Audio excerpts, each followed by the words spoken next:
¿Y si la solución definitiva a los ayuntamientos ineficientes y a toda esta burocracia que nos ahogan no fuera votar a políticos diferentes? Ostras, eso sí que es empezar fuerte. O sea, olvidarnos de buscar al candidato mágico, no. Exacto. La idea que traemos a la mesa hoy es, ¿qué pasaría si en lugar de eso conseguimos que la política tradicional quede completamente obsoleta? Como hackear el sistema desde dentro para que la maquinaria burocrática caiga por su propio peso. Eso es, usar herramientas tan bestias que el papeleo infinito ya no tenga sentido. Y ojo, que esto no es una ida de olla vía, ¿eh? Esto es exactamente lo que vamos a analizar hoy en esta inmersión. Totalmente.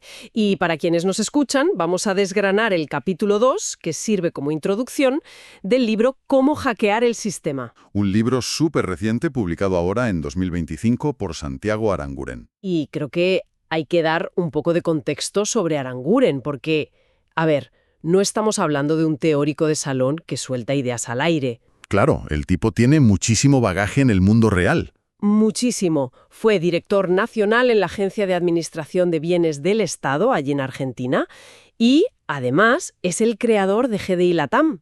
Ah, la plataforma esta inteligente de gestión documental para los municipios, ¿verdad? Exacto. O sea, es alguien que se ha peleado de lleno en las trincheras de la administración pública. Conoce perfectamente por qué un simple expediente se puede quedar atascado 8 meses en un cajón. Y por eso su libro no es una utopía inalcanzable, sino una metodología técnica. Nuestra misión en esta charla es precisamente entender esta propuesta tan potente. Sí, es una mezcla súper curiosa.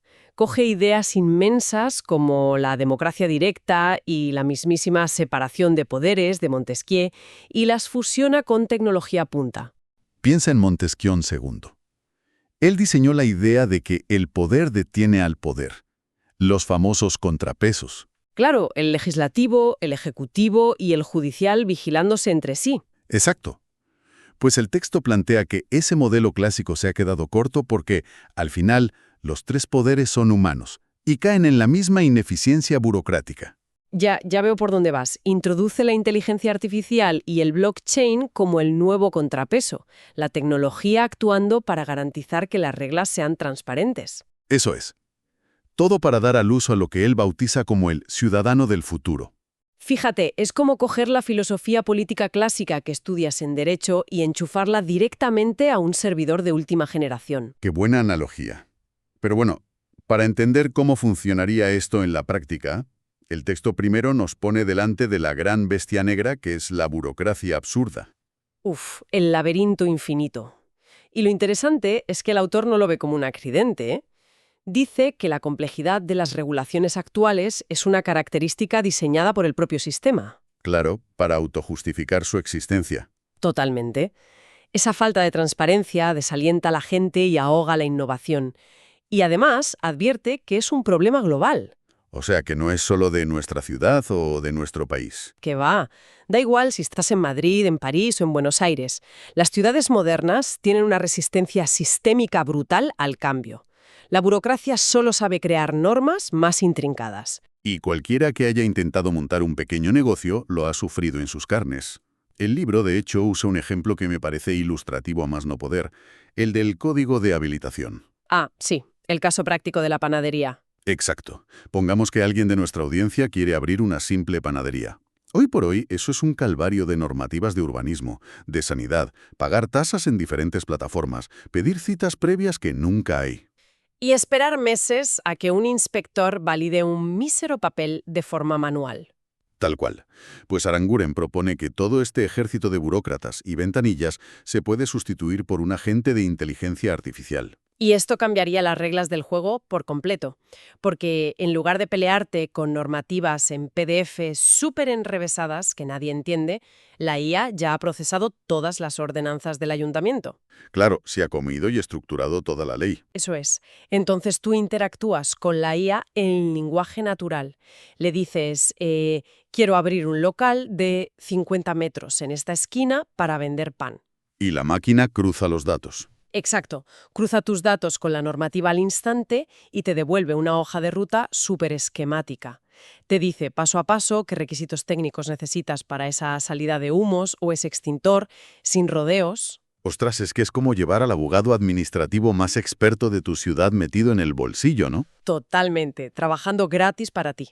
Disponible a las 3 de la mañana de un domingo solo para que puedas abrir tu panadería sin volverte loco. Pero, a ver, aquí te lanzo yo una pregunta. Dime, dime. Si tenemos una IA que interpreta las normas de forma tan automática y clarita, estás quitando al funcionario humano del medio. Le estás arrebatando el poder de interpretar la ley a su antojo. Esto no provoca un cortocircuito enorme en la estructura política tradicional. Es que de eso trata precisamente lo de hackear el sistema. Ese choque frontal es el objetivo. Ah, o sea, eliminar la discrecionalidad. Claro, al aplicar la IA para hacer que las reglas sean radicalmente transparentes, devuelves el poder creativo al ciudadano. Le quitas a la administración esa confusión que usa como herramienta de control. Al despejar el camino, la persona recupera su ancho de banda mental. En vez de gastar energía vital peleando contra el ayuntamiento, la invierte en generar valor en su barrio. Pero bueno, el autor no se queda solo en lo local. El texto pega un salto enorme hacia una visión mucho más global, ¿verdad? Sí, conecta la escala municipal con la mundial sin despeinarse. Habla de cómo la evolución hiperconectada ha difuminado la barrera entre lo local y lo lejano. Menciona el tema de la impresión en 3 dimensiones y la logística. Exacto. Hoy puedes diseñar una pieza en un ordenador aquí y fabricarla en horas en otro continente. Es una integración de capacidades a escala planetaria. Y justo en este punto de hiperconexión es donde el autor introduce la segunda tecnología clave, que es el blockchain. Y aquí es donde el libro se pone verdaderamente revolucionario, porque el blockchain apunta directamente a la línea de flotación del Estado-nación tradicional. A ver, explícanos esto un poco más, porque es un concepto muy gordo. Piensa en la historia. El Estado-nación siempre se ha basado en controlar monopolios, el control del territorio, de las leyes y, sobre todo, la emisión de dinero y la validación de contratos. Claro, son los árbitros de la confianza. Eso es. Pues el blockchain permite una descentralización absoluta. Demuestra matemáticamente que no necesitamos a ese árbitro. O sea que miles de personas pueden interactuar y pasarse valor de forma directa. Exactamente. Creando un registro inmutable, súper seguro, donde la gente puede crear monedas o cerrar tratos sin que un ministerio les dé permiso. Vale, te lo compro. Entiendo perfectamente que la gente pueda pasarse dinero digital sin el Banco Central. O sea, lo vemos todos los días con las criptomonedas. Sí, claro, eso ya es una realidad que no se puede negar. Pero voy a hacer de abogado del diablo un momento. Adelante, a ver qué planteas. Una cosa es mandar dinero por Internet y otra muy distinta es la calle de enfrente de mi casa. Alguien tiene que venir físicamente a pavimentar las aceras, ¿no? Claro, el asfalto no se pone solo con darle al intro. Pues eso, un algoritmo en la nube no me va a tapar un socavón en la carretera ni a reparar una farola rota. No es un salto muy loco decir que el Estado pierde relevancia cuando seguimos dependiendo de él para la infraestructura física. Es una duda súper lógica.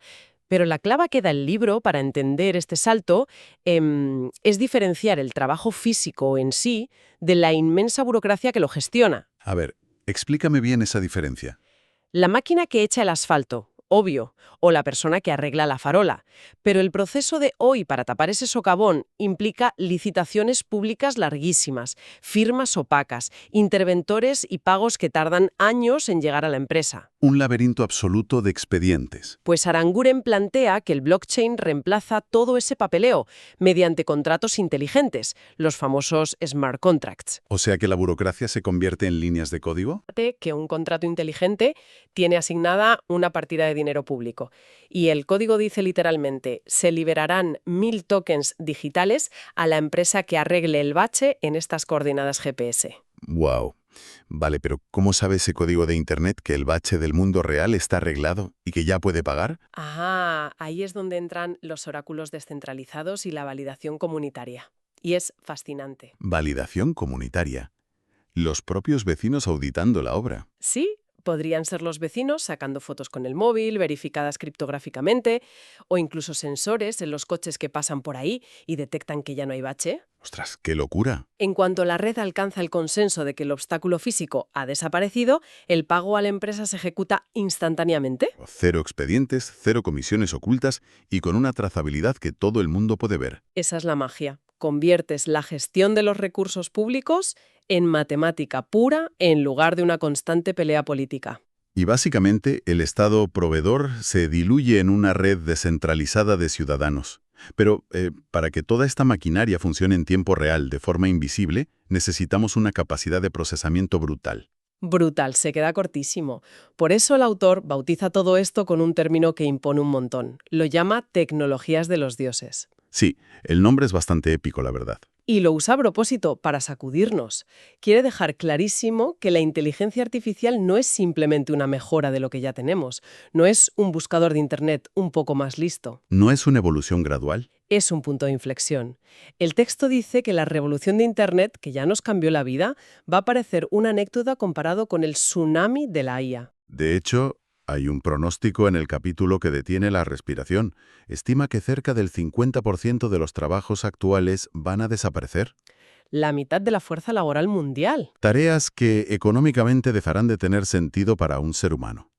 Aunque bueno, también matiza al instante que surgirá el doble de empleos nuevos en áreas que ni nos imaginamos. Sí, pero la transición va a requerir una adaptación feroz por parte de nuestra sociedad. Y fíjate, para materializar la escala física de esta disrupción, el capítulo aporta un dato sobre infraestructura que es demoledor. A ver, ¿cuál es? Cuenta que las grandes empresas tecnológicas ya están invirtiendo en el desarrollo y construcción de sus propias plantas nucleares. Plantas nucleares.